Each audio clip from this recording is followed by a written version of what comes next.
Dear listeners, today we bring a story of a man who finds his wife cheating on him, and he decides to give her poetic justice. The sun peeked through the curtains, casting a warm glow over my face. For 2 decades, I woke up with one thought in mind: my love for Mary. Our journey had flown by, a seamless blend of laughter and shared dreams. To the outside world, it appeared as close to perfection as one could get. Friends often praised us, saying Mary and our relationship goals. Mornings in our home were filled with playful banter over breakfast. Evenings saw us cozied up on the couch, watching our favorite shows or discussing our kids' day. Lily and Max, our 2 children, were the apples of our eyes. Our lively dog, Bella, was the cherry on top of our family. Our house, surrounded by a white picket fence, felt like a living dream. I found myself reminiscing about our early days, when we were young, wild, and deeply in love. I recalled the sparkle in Mary's eyes when I surprised her with a bouquet of roses, or the moments we danced in the rain, carefree and engulfed in pure magic. But of late, subtle changes began to creep into our seemingly idyllic life. Nothing alarming, just little things that felt off. Mary seemed more distant, her laughter a bit restrained, her gaze often lost in thought. There were times when she came home late from work, attributing it to unexpected meetings or office events. I tried not to dwell on these changes. After all, we had built a foundation of trust over 2 decades. Doubting Mary over trivial matters felt wrong. At night, as I lay in bed with Mary's back turned to me, a tiny nagging voice whispered, "What if there's more to this story?" I quickly shushed it away, pulling Mary close and reminding myself of the love-filled years we had shared. As days turned into weeks, the feeling of unease grew stronger. I couldn't shake the idea that maybe my perfect life wasn't so perfect after all. The days took on a new hue for me, a shade darker than I was used to. Each moment felt stretched, and every second was a question mark. It all began on a quiet Saturday afternoon. Mary had gone out for one of her frequent work meetings, and I was sorting through our bedroom closet, attempting to find an old photo album. My intention was to take a trip down memory lane, reminding myself of better times. Delving deeper into the closet, a small glint caught my eye. Pushing aside old scarves and winter hats, I found a phone I didn't recognize. It wasn't Mary's usual phone, that much was certain. Curiosity piqued. I turned it on. The screen came alive, displaying numerous notifications from someone named Alex. The messages seemed intimate, with words like "miss you" and "can't wait to see you again." A cold wave of realization washed over me, and my heart raced. The weight of suspicion pressed down on me. Could Mary really be seeing someone else? I didn't want to jump to conclusions, desperately searching for an innocent explanation. Maybe Alex was just a close friend or a relative Mary had reconnected with. Trying to calm my racing heart, I decided to play detective.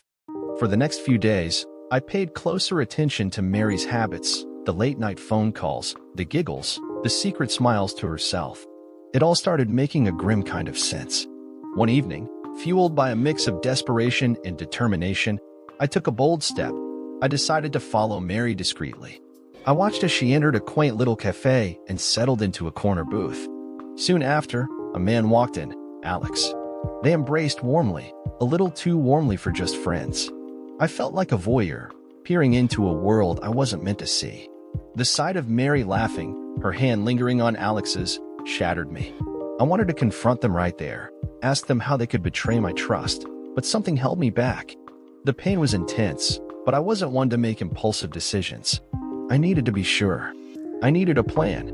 Driving home that night, the weight of the world pressed down on me. The woman I had loved and trusted for 20 years was living a double life. The pain of betrayal was sharp and raw, but I wasn't going to let this slide.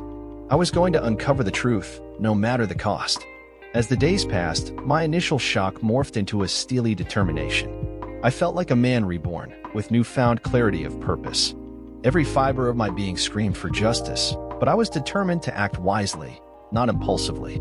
I realized that for maximum impact, and to ensure Mary truly understood the depth of her betrayal, I needed to confront her in a way she would never forget. The idea struck me one quiet evening as I was thumbing through old family photos, a dinner party with all of Mary's family, the very people she had grown up with. The ones who had celebrated our union and been part of every significant chapter of our lives. They all loved and respected me. Revealing the truth in front of them would hit Mary the hardest, making her realize the gravity of her actions. I began my preparations. Invitations were sent out under the guise of a surprise anniversary party that I was secretly planning for Mary. Her family, completely unaware of the storm brewing, responded with enthusiasm, touched by my romantic gesture. Meanwhile, I started gathering evidence, discreetly documenting Mary's secret rendezvous with Alex. I made sure to have video proof of their intimate moments, an emotionally difficult task as each captured moment felt like a dagger through my heart. Fueled by a burning desire for justice, I pressed on. As the date of the dinner neared, I felt a mixture of dread and anticipation. I arranged for the children to spend the weekend at a friend's house, wanting to shield them from the impending fallout. The dining table was set to perfection, complete with Mary's favorite flowers and dishes. The atmosphere was festive, with soft music playing in the background. But beneath the veneer of celebration, a storm was brewing. Guests started arriving, filling the house with laughter and warmth. Mary was touched, her eyes misted with emotion. Little did she know that this would be a night she'd never forget. As the main course was served and the room echoed with happy chatter, I took a deep breath, preparing myself for the most challenging act of my life. The plan was set in motion, and there was no turning back now. The moment of reckoning was here. The atmosphere in the room was thick with celebration. Memories of the past 20 years were shared, glasses clinked, and the air was filled with hearty laughter. Each of these sounds and sights seemed surreal to me, like a distant echo, as I waited for the right moment. Mary was radiant, her eyes gleaming with surprise and appreciation for what she believed to be a touching gesture by her husband. She leaned in to whisper, "This is the sweetest thing you've ever done for me." Inside, tormented by turmoil, I nodded, masking my emotions with a practiced smile. As dessert was served, I felt it was time. I stood up, tapping my glass gently, the universal signal for attention. The room fell silent, all eyes on me expectantly, awaiting a loving speech. I took a deep breath, trying to calm my racing heart. "Thank you all for being here tonight," I began, my voice steady. "Today, I wanted to talk about trust, about love, and about truth." The guests exchanged glances, sensing a shift in the atmosphere. Mary looked up, her face a mask of confusion. Over the years, we've all shared numerous happy moments, haven't we? But today, I want to share something else, something I recently discovered. I paused, taking out a small remote from my pocket. The lights dimmed, and the large TV screen in the living room flickered to life.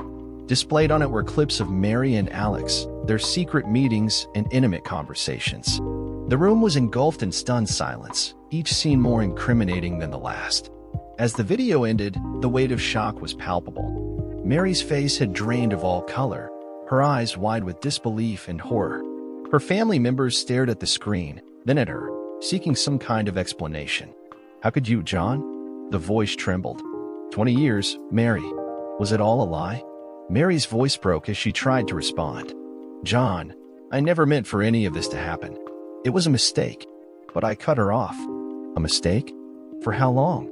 How many days, weeks, and months was this mistake continuing?" The room echoed with murmured whispers and gasps. Mary's siblings tried to intervene, asking me to perhaps discuss this privately, but I stood firm. "In front of the very family that celebrated our union, I want you to know the depth of your betrayal," I declared, my eyes filled with tears. "I gave you everything, and this is what I get in return." Mary was sobbing now, her voice a mix of regret and desperation. "I'm so sorry, John. Please, let's talk away from all this."